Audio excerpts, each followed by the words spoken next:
Stock market की गिरावट ने इन्वेस्टर्स के कच्छे फाड़ने शुरू कर दिए हैं। वॉरेन बफेट तक अपनी लंगोट संभालने के लिए एप्पल कंपनी के शेयर्स बेचते नजर आए। ये वही वॉरेन है जो सबको बोलते हैं कि शेयर्स कभी बेचना नहीं चाहिए। वैसे स्टॉक मार्केट का चरित्र श्री कृष्ण की कहानी वाली पूतना राक्षसी की तरह है। इसने पहले इन्वेस्टर्स को प्यार से प्रॉफिट्स वाला दूध पिलाने बिठाया और कुछ वक्त के बाद अपने भयानक बेयर मार्केट वाले राक्षस रूप में आकर जहर पिलाने लगी। स्टॉक मार्केट नाम की पूतना राक्षसी को उन इन्वेस्टर्स का गोश्त ज़्यादा मुलायम लगता है जो बिना जानकारी और एक्सपीरियंस के प्रॉफिट्स का दूध पीने आ जाते हैं। ये राक्षसी हर सेक्टर में बराबर हुड़दंग नहीं मचाती। ये उन सेक्टर्स में ज़्यादा खून की नदियां बहाती है जिन्हें ये सबसे ज़्यादा दूध पिला चुकी होती है। पिछले 1 साल में सबसे ज़्यादा दूध इसने रियल्टी, पावर और एविएशन सेक्टर के इन्वेस्टर्स को पिलाया है और अब इन्हीं इन्वेस्टर्स को जहर पिलाने की पूरी तैयारी कर चुकी है ये पूतना। स्टॉक मार्केट का दूध कोई ऑर्डिनरी दूध नहीं होता। इसमें और ज़्यादा प्रॉफिट कमाने का नशा घुला होता है। एक बार कोई पी ले तो बेहोशी आने लगती है। लेकिन आईटी, एफएमसीजी और फुटवेयर सेक्टर्स के इन्वेस्टर्स अभी भी होश में हैं क्योंकि उनको पिछले 1-1.5 साल से स्टॉक मार्केट के प्रॉफिट्स का दूध ही नसीब नहीं हुआ।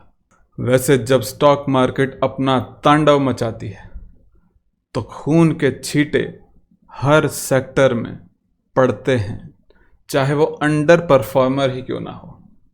लेकिन अंडर परफॉर्मिंग सेक्टर्स होश में होते हैं और वो अपने मुंह से खून के छींटे पोंछकर फिर आगे बढ़ने लगते हैं, सबसे पहले आगे बढ़ने लगते हैं। और मार्केट गिरते ही खबरें उड़ने लगती हैं कि रिसेशन आ गया, रिसेशन आ गया। ट्विटर पर कुछ लोग इस गिरावट को टेक्निकल चार्ट्स दिखाकर 1929 की महामंदी से जोड़ने लगते हैं। कुछ लोग तो ये तक बोल रहे हैं कि हमस वाले पॉलिटिशियन इस्माइल की हत्या भी शेयर मार्केट के गिरने का कारण है। किसी एक्शन का एक ही कॉज नहीं होता। क्वार्टरली अर्निंग्स भी उस फुस्सी बम की तरह निकली जो पहले सुलगता हुआ दिखता है लेकिन बाद में धमाका वमाका नहीं करता।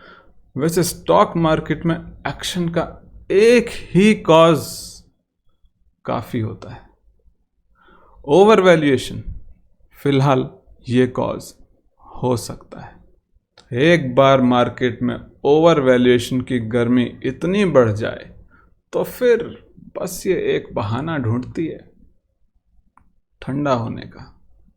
और एक बार मार्केट ठंडी होने लग जाए तो एनालिस्ट बहाना खोज ही लेते हैं मार्केट क्यों ठंडी हो रही है और उस एक बहाने के ऊपर सारा ठीकरा फोड़ दिया जाता है। और इस बार वो बहाना अमेरिका में आया खराब जॉब्स डेटा है।